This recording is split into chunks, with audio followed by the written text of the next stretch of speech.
words to live by philosophy, which I have not only tried to live by, but I can honestly report back it has paid off time and time again.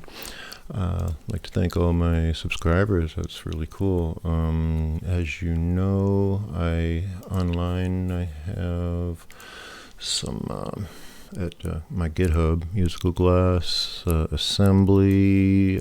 These are the transcripts here, Windows transcripts, of my closed captioning. I have closed captioning on my YouTube videos, and if you hadn't already noticed, you can turn that on, and then when I'm mumbling, you can't understand a word I say. Perhaps you can read it down there. But if anybody speaks a foreign language and they want to, you can go there and grab that folder, and you can just run it through Google Translate or whatever. That takes care of most of it, and then you just have to go proofread. And if you want to shoot those to me, then I can offer closed captioning in various languages. Very cool. Okay, let's see. So my goal, I wanted to talk about, what I'm working on and stuff. Obviously, I'm just kind of doing a work in progress with my programming in for the PC, assembly programming for the PC series, but the direction that I'm kind of going, I want to talk about the things that I'd like to be able to do and work on. I'd like to see the free computer, and of course that's like free beer, right? Right. What I really mean is a 100% video documented computer, and we have. Like if you've been to, seen Ben Eater's awesome YouTube videos, like what I'm doing is lower level computer programming. If you wanted to go even lower than that, I guess you can watch Ben's YouTube series where he builds very simple circuits, but talks about the manner in which your programs communicate with the actual transistors and hardware there, So even if you're not into building electronics, it's still nice to follow along. A wonderful guy. I used to, when I was volunteering at Khan Academy, we used to answer people's JavaScript questions all the time, and I kind of prided myself at being able to answer just about any question. But this cat, well, he could answer some hardware-related things that I was a little sketchier on. So much respect. I sent him a donation recently too. So on that note, let's see here. One sec. Right. Yeah. So that's my Venmo. So if anybody's enjoying the tutorial series, and want to shoot me a donation. Now, of course, if you're just in food service business, food service industry, or a bass player, just trying to learn some programming for a side hustle, so you can support your music and other things, don't even sweat it. You don't have to feel like I'm guilt tripping into sending me $5. But if you're a multimillionaire in the tech industry or something, feel free to shoot me $1,000 or something, a couple of Bitcoin. It's no skin off your teeth, right? Or if you have no heirs, you can always leave me in your will. Lord knows I would do some amazing things with the money. So let's see here. Okay, 100% video documented computer, right? That's my overall goal. And, so I'm just kind of filling in a niche in there. I see other people around who have done things like, let's go back to, besides Ben, if you wanted to go back even lower level than Ben Eater's series, you can always make your own transistors. Just a second. So a bunch of nerds in make your own 1947 transistors. put together the first transistor over at Bell Laboratories. Very cool too. She. In this project, we'll be using germanium for our semiconductor. All of the In pure semiconductors, things the you kinda electrical need to know conductivity is about very low. what you're Due going to to the be covalent building, and bonds then she that gets tightly down to the hardware level. This took me less than 5 minutes to get through. And But takes this a is little block for of germanium. There it retention is under a of the cat whisker. microscope, and Early builds patents a stick. working transistor. There's no good Right, information very on cool. what the voltage is So and the size of the about capacitor and as resistor is low as supposed you to can be. get, unless you're going to I use melt your own 330 metals. A little have a furnace and a kiln, and get into metallurgy, and make the materials yourself. There you go. So here is a course on how to make your own silicon computer chip. Guy has been doing it for a few years. There's some earlier videos that show you the basics, and then it gets a little more complicated. And then this guy shows you how to design with some open source tools and make an entire silicon wafer. Maybe, right? So yeah, make your own computer components as well.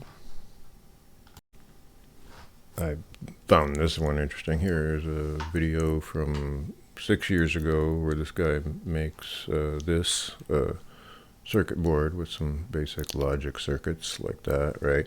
And then you go 3 years later, in 2006, there's another guy making the exact same thing, and he slapped his copyright on it. That's that's electronics, Silicon Valley for you, right? Then I saw Nick Blundell's YouTube series on lower level programming development, and that was very helpful, but it required a lot of prerequisite knowledge. I thought you had to be familiar with a lot of the tools and stuff, which I was not necessarily familiar, but I knew enough to kind of figure out what they did and everything. But I felt like if others came in and wanted to jump in on this that didn't have that kind of experience, it would be kind of difficult. So I basically rehashed everything that he did into this tutorial, and then started taking it a little further than that, So that gets you up to the point of being able to make a boot sector, which we have done, and we're doing boot sector level programming now in our little 512 bytes, right? And you look at the desk. So you had Ben Eater. He made his computer out of a breadboard, and then what I thought was really cool is this cat extended that, and you enjoy it because it's awesome. He picked up right where Ben Eater left off and showed you how to make an operating system and stuff. So I think that's really cool. And there's other folks out there, I won't dox anybody, but they were like, I watched Ben Eater's tutorial and I made this system that's 4 times as large, and you can run programs on it and everything, and I'm watching it, I was like, well, that's great, but did you make a step-by-step tutorial? No. I mean, that's where I appreciate Ben Eater, is a cat that understands tutorials in plain English, and that's kind of what I'm shooting for, I mean, let me just here, I subscribe to the How to Keep Your Volkswagen Alive philosophy book, which was amazing. If you've ever read it, the book assumes you know nothing. Not only does it tell you how to replace a carburetor, it tells you what a carburetor is. It assumes you hardly know what a car is. So I tried to keep my tutorials kind of in that vein, assuming you know very little about computers at all. And I apologize to your high-speed programmers and everything who felt that I had thrown in way too much prerequisite knowledge in the earlier parts, but hopefully we're off to a roll now, so that is behind us. Or if you jumped into the middle of this, well, you make sense out of it in whatever way you can, I guess. Okay, so what else have I left out? Let me get back to my desktop there. Okay. What else have we got? Oh, yeah, so this is a story in itself. Wait a minute. That's not it. Hang on to the... You avoid trouble. Oh, I see. It took me to... how strange. That's not what I wanted. I'll just have to look for the... Oh, yeah, I'm sorry. Okay, right. So one of the things I was interested in, like, if anybody wanted to extend Ben Eater's tutorials, is to use a sound chip.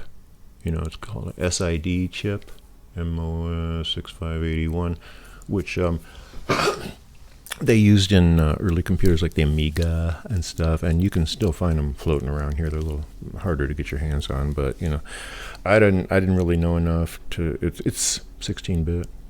I'm pretty sure, so it should be totally compatible with like Ben Eater's project. So like, I thought it'd be cool if anybody picked up where he left off and then showed how to integrate a SID chip to play Jingle Bells or something on the computer. That'd be a nice extension, right? But I don't. People can keep extending from there, but I think the way to go from that point instead would be to, if somebody could do a pocket chip, right? And essentially, I don't know if you know the story, tragic really. This kid, and when I say kid, he's probably in college or whatever, made his own, it was billed as the $8 computer. And it was pretty awesome. That's exactly what it was. And he took a lot of, I think he was on, on one of those startup services where you can get donations to start running a business project. I forget the name of it. And tons of people gave him money in advance to build this, and so he goes out and places the orders and everything, and then I guess this is the really tragic part of the story. As the story goes, $49 for the advanced, that's the deluxe. Okay. As the story goes, the chips that he ordered to make it got held up in China at the shipping, and I don't think they ever shipped them, and I don't know, you can buy into your conspiracy theories and everything, but it was like, my take on it is like, okay, some Chinese got wind of the fact that this computer would be a major game changer. It was unbelievably cheap and would replace all kinds of much more expensive computers, and they like delayed it, until they could get out there and make one of their own or something, but anyways, that's just conjecture, of course, but a sad story, I thought, and I actually managed to get my hands on one, and it runs like a little Pico mini Linux or whatever, but what was cool about it is the cat supplied the schematics online. Popcorn computer, yeah. How next thing screwed everybody? Well, he got screwed, but that's another story, So, anyway, so he posted the schematics on how to build the chip. Right, and this is the pocket chip. Okay, the chip was a tiny little computer, right? And then you could dock it on this minimal thing, which is like, look how simple the buttons are. They're just little metal connectors, and you click them, and they make the contact. And it's just like bare bones. So for $50, a working computer, it was amazing. For the time. But I keep ranting about it, but like I said, the schematics were out there if anybody wanted to build something like that, and I'm sure the technology has changed quite a bit. Now you could build something much more powerful for the same money, really, if somebody like put their mind to it, and so like instead of like building the breadboard computer and then doing all the making the operating system and everything from scratch. That's one path, but then here you buy a a bigger chip, basically, and that can hold an entire operating system. You can flash an operating system to it and run, and it has all of the same circuits and everything that you learned about in Ben Eater's video, but now you understand them, and you can write in assembly for your little handheld, you see. So if somebody could make the tutorial how to build something like a pocket chip, on a breadboard, right? And then how to flash mini Linux to it, and how to write some very simple graphics games to run on it. That's the cincher right there. If nobody can show you how to write a game to run on this, it's just this. It's just a little thing that can play a few games. You need to show people how to get their foot in the door and start doing stuff on it, right? Okay, so if somebody makes it on a breadboard, right, and then went so far as to it's not hard to make a printed circuit board anymore.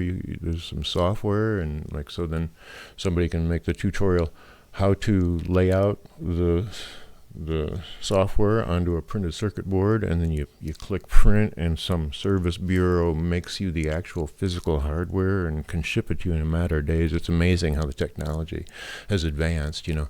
That would be a great tutorial too, if it's all connected. If everybody picks up where the other guy left off, and everybody can kind of work on different parts. In much the way the Linux GNU operating system was developed before there was even a Linux kernel. Everybody was already working on the parts, and then it just, you got the missing piece, and it all fell together, right? See, so okay, so if somebody can make a pocket chip, flash a little Linux to it, right, show you some basics, and then go back, and then how to wipe out the operating system and run your own, what we're doing here, write your own OS in 16-bit in assembly, right? That goes back to Nick Blundell's video, how to make a OS in assembly, right? But then at the end of his video, he goes on to say, okay, so next we're going to be working on making a keyboard driver and a file system, but then that's the end of the video. Of course, in the video, he's talking to his college class, and he was working remotely because he was home for whatever, stuck at home. And so then, of course, he goes back to school and continues teaching the class, and we're all left hanging. If somebody could pick up where Nick Blundell left off now, right? Okay, here's your, or where I left off, really, we've made a bootloader. Okay, who can do the keyboard driver? But see, here's the thing. Let me go back to my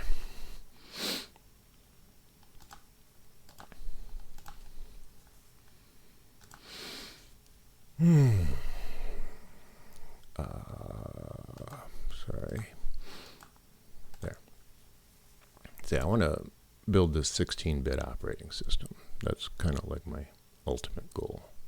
But I want to do it entirely in assembly. It's and so far I've learned maybe this much, if even that, really. And the reason is, the other bits aren't even out there, or if they are, they're in a variety of different languages, and it's difficult to reconcile them all. It's downright confusing, right? And normally the way you'd go about it is you make your 16-bit bootloader, which we've done, and then everybody's in a big hurry to jump over to 64-bit so they can start writing in C++ or whatever, and do the development and everything in a higher level operating system. See, but that's not my goal. See, what I would like to do is build a 16-bit operating system entirely in assembly, which I don't think is too outrageous. I've definitely set a difficult goal, but I think one person could do it. That's not a problem. The problem is all the bits and pieces you need are all over the place, all over the internet in different flavors. You got to learn like 4 different versions of assembly and to port it over, but I'd like to see everybody get on the same page, So like I said, I've learned the bootloader part, and then, but I'd like to, if somebody, basically you take the Linux keyboard driver or mini Linux keyboard driver, and I know I have subscribers that are like into hacking and stuff. They basically hack the Linux keyboard driver down to flat assembly, and then if you don't want to do the video tutorial yourself, you can shoot me the files and I'll do it, and then next, a simple file system in 16-bit, right? And then you go so far as to I don't want to go to C or C#. I'm intentionally creating this like impossible goal, right? Instead, I want to like put myself in the shoes of like Dennis Ritchie, and of course there was BASIC and Fortran and other higher level or slightly higher level programming languages at the time. But I mean, just imagine that all you have is assembly, right? And I thought this was an interesting thing to read, that when Dennis Ritchie developed the C programming language, that first he made some of the first few commands, and then once you get past a certain point, you can start building the other commands with the language that you got, because as you've seen, all you need is a few very, very basic things, and you can build all kinds of variations and stuff, right? So I thought that was really cool. Like, so to be able to, develop your own, or even basic, if somebody can like, okay, here's how to make something very similar to a Commodore 64, where it boots up on the command line and you can type things in BASIC and it will execute them on the command line, that would be really cool, but not made in Visual Studio, made entirely from assembly, until you make your own programming language. Then, then you got to make your assembler and compiler and everything.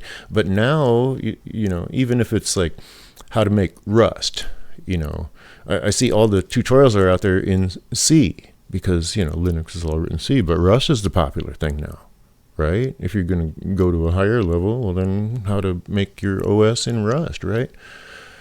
So that's kind of like my wish list, and of course, there's the white area here is more like the gray area, stuff, that I'm sure there's way more to making an operating system. But if it's simple enough, I've seen others have done it. There was a cat online that had a 16-bit operating system, and I emailed him. I'm like, hey, can you make some videos on how to get started here? And he's like, well, just look at the code. There it is, and I don't really work that way, and that's great if you're a super experienced C+ and C and have all these different programming languages already under your belt, and can just look at the file and know what you need to do to compile, or look at the 32 files that the cat has on his GitHub, and know how to link them all and compile them. That's amazing that people can do that. But give me the step-by-step video tutorial. I want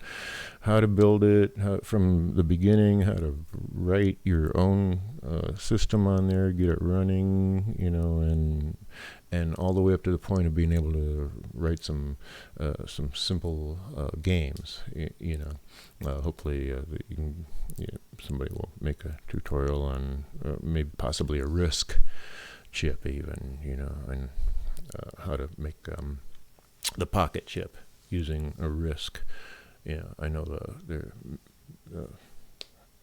what's about on the horizon, supposedly about to come out, is a new RISC with onboard graphics, which should be amazing once people figure out how to tie into that. So if somebody were to make it is a vector-based, which I've been a huge advocate of vector for like way back.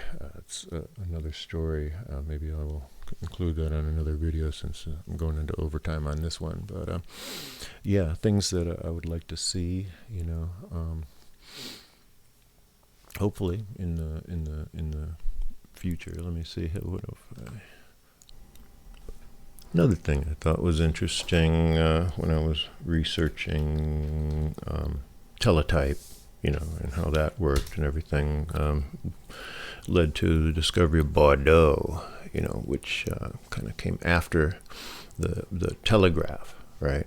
And let me go to images here. This is a later version, very cool. Let me see if I can find the original is here, right? I'm pretty sure this is 1.0. The original patent, and I couldn't find any videos on this. If anybody knows of a link, I couldn't find it through any searches. There was, if you search, there's the later, it's not here, the teletype, basically, that still uses Bordeaux code, and kind of you plug in, but that's the early one. And I was just wondering if this is like in a museum in France or something, and if so, is there like a demo video? If not, and you're in Europe, maybe you can wander over there and make one and post it or something. That'd be kind of cool, Or I'm thinking, well, maybe if this is the first one, maybe it like biodegraded long ago, and there isn't an actual working version of this. In which case, that's kind of a cool Maker's Fair project for somebody, And basically, kind of just looking at this, you can kind of see how it works. I assume you would flip some switches in here to create ones and zeros, right? So so you could say, let me go. Hang on. Oh, right. And in here, if I add a telegraph, right?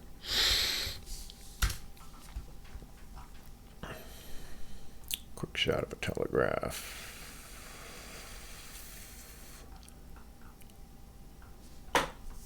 And just go telegraph, I guess, Of course, this is the information first was transmitted over a wire, using electricity and an electromagnet on the other end, right? So the first digital data being sent over a medium, over a wire in this case. And back, of course, this was, it basically sent one or a longer one. That's the way it worked. A dot or dash. You would go real quick, or you would hold it down. And that was so. But technically, later on down the line, Bordeaux invented the zero. Really, ironically, and the way he did that was to have synchronized clocks. Let me go search, but I want the video here. Let's see if I can find that real quick. Oh, let me just go to YouTube, I guess. I thought I was going to YouTube. Go to YouTube first.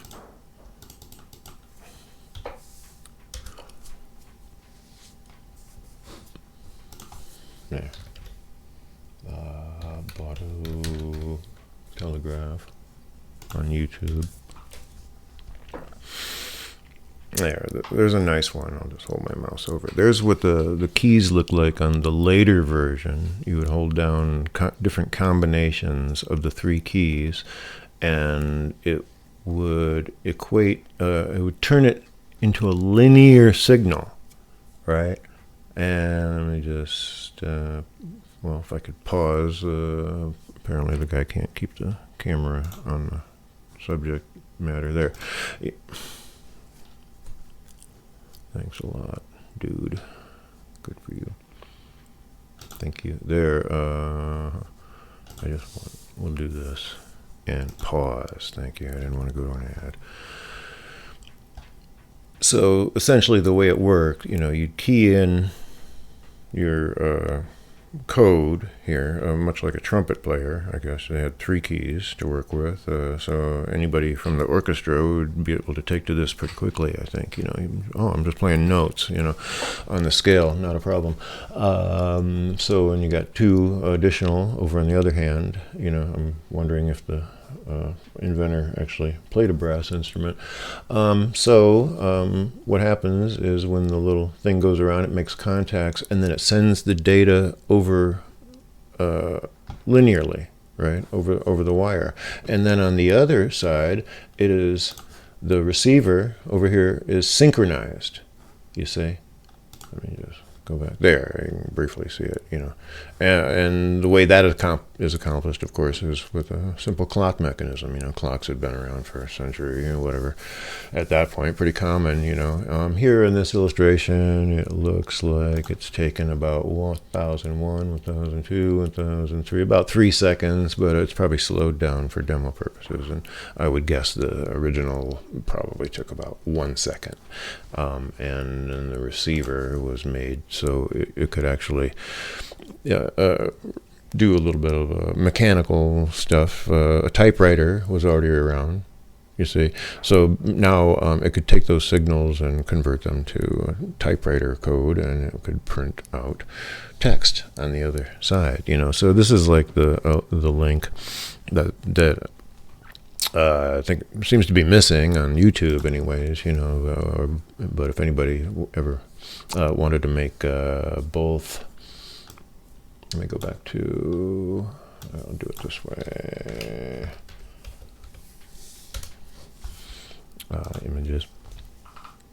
If anybody wanted to make this one, that's a neat little project, right? And then this one. This one appears to have it's got a telegraph on it as well. This is and they put a nice little, you could, optional attachment you could buy for extra money, and there you could mount your text that you want to cue in or whatever, right? Your cheat sheet, you could put that there, there. But anyways, this one has a simple telegraph on it, so you could, you can assume that the guy on the other end is familiar with Morse code at that point, and this is just an upgrade. So you can send a quick signal to the other guy so the two of you can synchronize your clocks, you see, so that your 2 signals will be sent and received, and thereby meaning that as the clock goes around, this part will not be recorded and is registered as a 0 on the other end. All you're sending technically over the wire is ones, you see, right? But the zeros are implied by the timing they are sent, which is today known as a baud rate, named after Baudot. Very interesting. Yeah, so I thought that'd be a cool little maker's project, for somebody. Somebody in France, you would think, would want to make one of those and do a little demo, and of course it would be in French, we'd have to translate it, but yeah, that'd be a nifty little project for somebody as well. Left out. Yeah, okay, so for those of you that kind of came in the middle of this series or whatever, and are new to programming and really want more background experience, I would highly recommend my processing tutorials in JavaScript, right? And here's getting started. I have hundreds of programming tutorials that teach you everything you need to know to make games, all kinds of graphics, animation, higher level math. It's all there, everything you need to know. And what I'm doing now is making kind of a Rosetta Stone of sorts. I'm trying to go back words and take a lot of what I was able to do in higher level languages. Here, let me see here. Let's go to Khan Academy for a second. Oh goodness. There, I'm at Khan Academy. I'm sorry, I was looking at a screen that you weren't seeing. But yeah. So let me go back. One here. There. Okay. So if you go to my GitHub, Musical Glass, aka Wiki Processing, aka Wiki. Right there. That's good. There you go. I have hundreds of JavaScript tutorials. See, for anybody that's interested in getting in, just learning basic programming, this will give you quite a bit of knowledge, I think. And then what I'm trying to do now, like I started to say, is make this Rosetta Stone. Right here. Let me go. Bouncing. Here, I start with the very basics,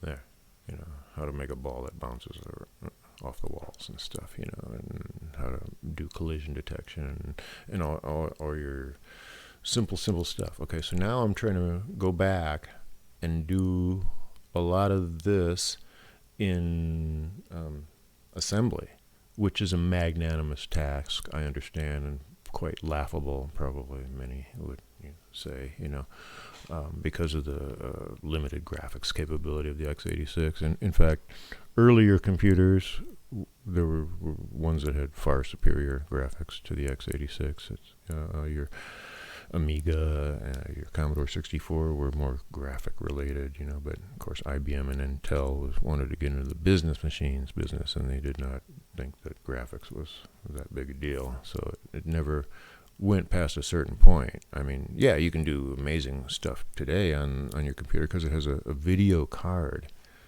that extends the capabilities of your processor's graphics, But what we're dealing with here is just what's in your processor, which is like minimal, So anyways, as I was saying, I have pretty extensive tutorials for getting started in JavaScript. That'll teach you everything you know. And then I also, if you haven't seen a tutorial series on assembly for the Commodore 64, which was the biggest selling computer of all time, some of you might know. And so from there, from the processing tutorials, I might recommend checking out my Commodore 64 assembly tutorials, because that's a 16-bit computer that you can run on a simulator, and it's simpler, and so therefore it kind of gives you a feel for. I also show you some basic. I teach you some basic. The basics of BASIC and the basics of assembly on the Commodore 64. Slightly different language, but once you know the one, then yeah, this is big league what I'm doing now, the stuff on the PC, but so that's why if you start on 16-bit and familiarize yourself with that a little bit, then maybe some of this might make more sense. Or maybe there's those of you that just like to dive into the deep water, as I do from time to time. I like to teach myself new programming languages, just as others do crossword puzzles, just to keep my mind active and such. So yeah, you can check out some of my other stuff, and if you want to help out, I'm converting some of the programs to Spanish or whatever your native language may be. That's much appreciated too. Musical Glass Assembly, GitHub, right there. I'll keep my files, transcripts from my videos updated, and later on there'll probably be some more goodies, down the line. So there, enjoy. I will keep this video at the end of the series, even though I'll continue to add more videos in. I'll splice them in there, right? But I'll keep this at the end, and it may change from time to time. So this will be kind of like my newsletter or whatever, so kind of keep up on the latest of what I'm working on, where I'm going, more things that I'm looking for, questions I may have. I have a few from time to time. This has really opened up some doors. Some people have given me some helpful advice already, so setting things in motion is definitely key. Cheers.